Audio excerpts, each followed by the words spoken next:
আমর বিন দিনার রহমতুল্লাহি আলাইহি থেকে বর্ণিত, তিনি বলেন, স্বামী যদি তার স্ত্রীর সাথে অসদাচরণ করে তাহলে স্ত্রী কোনো কিছুর বিনিময়ে তালাক চাইলেও স্বামীর জন্য তা নেওয়া বৈধ হবে না। দেখতে পারেন মুসান্নিফে আব্দুর রাজ্জাক, হাদিস নং 11822।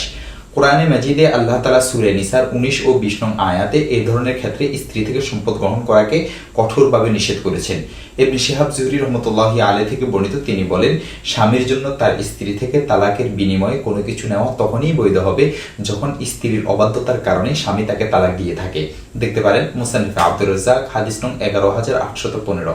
অনুরূপ বক্তব্য হযরত উরওয়া, আতা, আমর বিন শুআইব প্রমুখ তাবিঈন থেকে বর্ণিত আছে। দেখতে পারেন মুসান্নিফে ইবনে আবি শাইবা, হাদিস নং 18737 থেকে 18742 পর্যন্ত। বাদায়ে-উস-সানায়ে 3 নং খণ্ড 235 নং পৃষ্ঠা, রদ্দুল মুহতার 3 নং খণ্ড 445 নং পৃষ্ঠা, ফাতাওয়া হিন্দিয়া 1 নং খণ্ড 488 নং পৃষ্ঠা, আহকামুল কোরআন থানবীর 1 নং খণ্ড 488 নং পৃষ্ঠা।